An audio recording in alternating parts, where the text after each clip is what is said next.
आज जो आप लोग ये रेल टेका आंदोलन कर रहे हैं, इसका क्या कारण है? रेल टेका आंदोलन का कारण यही है कि जो हमारा कुर्मी समाज है उसका कहीं ना कहीं आज देश आज़ाद होने के 75 साल हो गए हैं, लेकिन 75 साल होने के बावजूद भी करीब 70-72 साल से हमारा समाज इसको लेकर के आंदोलन कर रहा है कि हमारा समाज जो है एसटी में था पहले जब अंग्रेज का शासन चल रहा था, लेकिन देश आज़ाद होने के बाद इनको एसटी सूची से शामिल नहीं किया गया। तो आखिर हमारा समाज यही बोलना चाह रहा है कि किस कारण से आप निकालें, और निकाले हैं तो मैंने इसको शामिल क्यों नहीं कर रहे हैं। जब सारा जितना भी आदिवासी समाज है वो शामिल है तो हम लोग का समाज को बाहर क्यों रखें।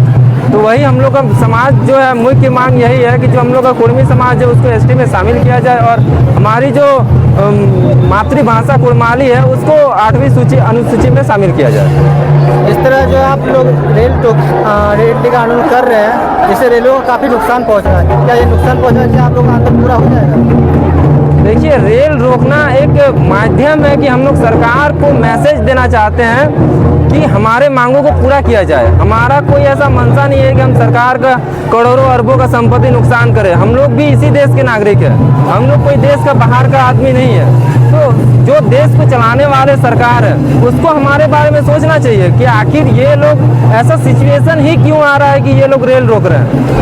हमारा देखिए, एक संवैधानिक देश में सबका अधिकार बनता है कि वो आंदोलन करके अपने मांगों को पूरा करे। तो कहीं ना कहीं हम लोग पहले भी आंदोलन किए, अपना विधानसभा से लेकर संसद भवन से लेकर, और हर एक जगह हमारा समाज का आदमी इस मांगों को उठाता आया है, आज से नहीं बहुत पहले से। लेकिन जब आदमी मजबूर हो जा रहा है, जब मांग पूरा नहीं हो रहा है, तब आदमी लास्ट कंडीशन में बोल रहा है कि नहीं, केंद्र सरकार को इस पर एक्शन लेना चाहिए। उसको लेकर के हम लोग चाहते हैं कि सरकार तक मामला पहुंचे और सरकार इस पर त्वरित कार्रवाई करे। इस कारण से हम लोग को मजबूरन रोकना पड़ रहा है और हम लोग का ऐसा कोई मंशा नहीं है कि हम लोग सरकार को इस तरह का क्षति पहुंचाए, क्योंकि हम लोग भी इसी देश के नागरिक हैं। हम लोग चाहते हैं कहीं ना कहीं देश का विकास हो, हमारा भारत देश आगे बढ़े। कहा जाए या फिर देखा जाए कि कुर्मी पहले भी एसटी की सूची में शामिल था, तो इसको हटा क्यों दिया गया? देखिए, हटाने का मुख्यतः मेन कारण यही है हमारा ज़मीन, क्योंकि कुर्मी का ज़मीन में जितना खनिज पदार्थ है हमको नहीं लगता है कि पूरे देश में और किसी जाति के पास इतना, जनजाति के पास या जाति के पास इतना हो सकता है या होगा। क्योंकि कुर्मी एक ऐसा जनजाति है, ऐसा आदिवासी समाज है जिसमें आप देखिएगा कि आप धनबाद जाइए, बोकारो जाइए, कोल्हान जाइए, अदर जितना भी डिस्ट्रिक्ट है और इधर बंगाल तरफ में हर एक जगह इनका ज़मीन में कहीं कोयला है, कहीं सोना है, कहीं यूरेनियम, मैंने हर एक तरीका से स्टील हो, लोहा हो, तो हर एक चीज़ इनका ज़मीन में है। तो सरकार कहीं ना कहीं एक बहुत बड़ी साजिश के तहत हम लोग का, कहीं कि देखिए अगर हम लोग को एसटी में रखती तो कहीं ना कहीं आदिवासी का संख्या इतना ज़्यादा होता, ये एक अलग यहाँ ग्राम सभा मैंने शासन यहाँ होता, तो उससे होता है कि कहीं ना कहीं हाँ आदिवासी राज्य बन जाता है। एक रूल नहीं है कि 50% से ज़्यादा एक आदिवासी अगर राज्य में रहता तो उसका कानून, उसका नियम एक अलग तरीका से रहता है। हाँ, कस्टमरी लॉ के तहत वहाँ कानून अलग रहता है और हम लोग कहीं ना कहीं कोयला हो, सोना हो, स्टील, लोहा, हर एक चीज़ का मालिक, मेरा कोयला हम बेचते हैं। तो कहीं ना कहीं एक साजिश के तहत एक देखिए हमारा जो कोयला कंपनी है धनबाद में है, आप इसका सेंट्रल जो मुख्यालय बनाए हैं कोलकाता में, हमारा कोयला चल जा रहा है गुजरात, सरकार सब्सिडी लगा दे रही है। हम लोग को क्या लाभ मिल रहा है इससे?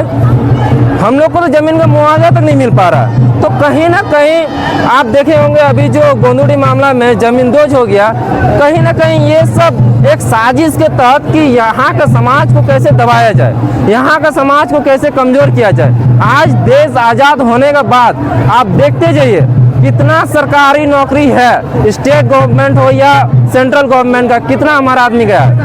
एक आप सर्वे कर लीजिए, एकदम ना के बराबर है। अगर हमारा समाज का आदमी का अगर कहीं नौकरी हो रहा है तो बस ज़मीन के बदले ज़मीन भारी मात्रा में लिया जा रहा है, भारी मात्रा में, उसी का वजह से हम लोग आज टिके हुए हैं। तो कितना विस्थापित होगा? कहीं ना कहीं इससे विस्थापित मतलब भाषा, संस्कृति गया, संस्कृति का गया मतलब भाषा गया, भाषा गया मतलब ज़मीन छिन जाने से हमारा सब चीज़ छिन जा रहा है, हमारा अस्तित्व खत्म हो रहा है। कैसे आप बोल सकते हैं कि कुर्मी को एसटी का दर्जा मिलना चाहिए?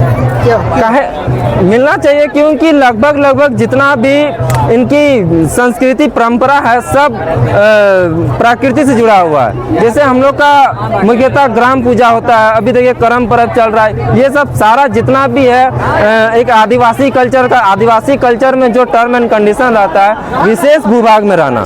आप देखिए हमारा समाज का जहाँ जहाँ भी रहन सहन है, कोई पहाड़ के ऊपर में रह रहा है, कोई नदी के किनारे रह रहा है, कोई जंगल झाड़ में रह रहा है, माने एक विशेष भूभाग है।